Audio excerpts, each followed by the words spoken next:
Welcome to Mount Everest. Success. Right.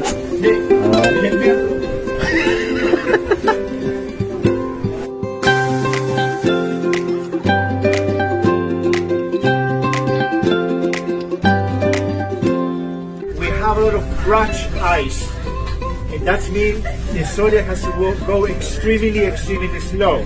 But for the next 10 minutes, we're not going to have a zodiac. All right? I called you. Maybe cancel ah.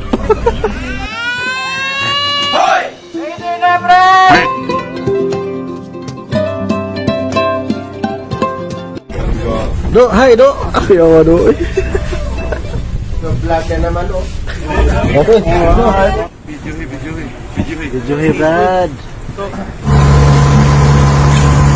What a very nice day para magsaulog sa bag-ong tuig karon mga Brad. Karong pizza 2024. Mao kining ania kita karon naglingaw-lingaw dinhi sa mabugnawong lugar dinhing dapita sa may Antarctica kuyog nga atong seaborne team no. Dinhi sa barko nga pursot kung asa ko ga trabaho. Usa kini sa mga pribilehiyo para sa mga crew para mapaphaw ang ka-stress gumikan sa trabaho ug ang kamingaw gumikan sa ginghilayon banimo sa imong pamilya ug pipila ka bulan. Haskang biliba bayan ako aning Zodiac boat namo mga Brad. Usa kini siya ka rubber boat kung asa ginghigamit para pang-transport sa mga pasahero ug sa mga crew sa mga destinasyon nga dili kayang sudlon sa amuang barko. Unya ang kapasinguan ni mga kalihukana mga Brad / mga driver / mga tour guide kay ang mga crew rapod sa seaborne gingtawag ni sila og Seaborne Expedition Team. So tungod kay niabot naman ta halamang layag ta ug maminaw ta sa ilahang mga briefing likay sa disgrasya ug likay sa mga bawal ging buhaton dinhing lugar sa Antarctica. Unya, unsa man tong mga gipang bawal? Aw sama ani, bawal ni ihawon lutuon kauno ning pagka-cute nga mananapa mga Brad. Bawal pud ta magsagbot-sagbot diring dapita, labaw na kay bawal ta mamunit og bato ug unsa pa nang butang nga diring dapita, unya dalhon sa barko para himuong souvenir. To storky kasama ko Brad. Oh. Pawis na pawis. Kala ko ba, ba't ang init naman dito sa Antarctica? Pawis ka. Basa na ako. Ang atong activity karong adlaw mao ang pag-hiking kutob aning dapita.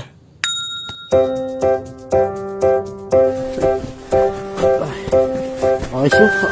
Ingon ani di ang feeling no nga murag masud ka sa salida nga Society of the Snow usa ni siya ka real life event tragic plane crash ug cannibalism niadtong 1972 although pitik lang gid niya akong nabati karon mga Brad. Balikan ka na namin. Hawak ka lang dyan ba? Mahirap basic na. Kala mo hindi kita papatulan ha? Dapat sundan natin yung trail kasi sumulubog tayo dito. Along the way sa atong pag-hiking ug sa pag-abot sa atong goal karong adlaw mga Brad, di lang kay mga tawo ug mga katrabaho nga atong makahimamat karon. Siyempre naapon ni sila nga puwerteng pagka-cute gayud tan-awon Tik, daratik. Sa wakas nakita rin ako ng kalapating mababa ang lipad. Ito pala yung ibig sabihin ni Rico Blanco. Ang kwento ng isang babae. Siyempre, to add more memories that are worth to keep, og siyempre, para dili niingnon nga piki ang atong activity karon, taking pictures are always done mga Brad, from selfie to groupie. Pang 10 istasyon na to, mga Brad. Papunta doon. Ipilitin namin mga Brad. Tapos tingin nyo mga Brad. Ngayon pa ba ako susuko mga Brad? Nang layo na narating ko. Ha? No? Kita mo yan? Oh, nasa baba pa lang oh. Akala ko ba hindi walang susuko? Kinakaya nga ng mga matatanda. Tayo pa mga bata. Susuka pero di susuko.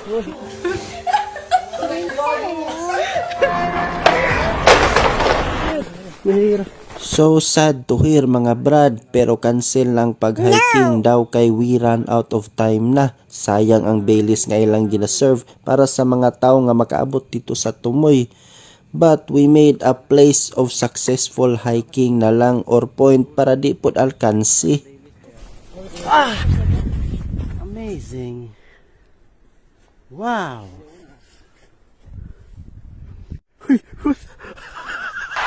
Bagsak! 1, 2, 3! Ano, kaya pa? Ano pa kayo?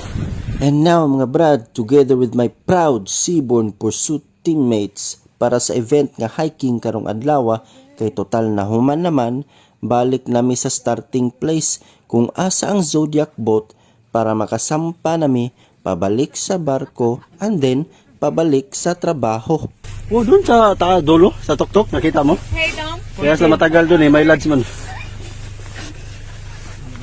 Minsan di ko alam ba't kita natagalan sa mga ng dalawang buwan.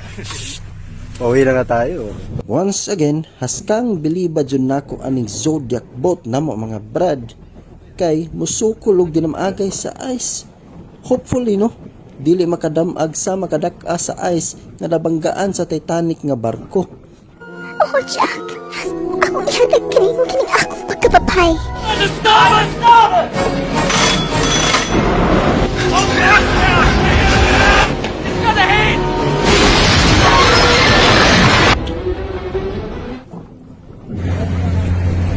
No, but it is not considered related to the right? So it means that it might not be just normal. Ug sa wakas nakalingkawas na green town mi sa dagat nga full of chunks of ice nga problemang makaguba sa among propeller.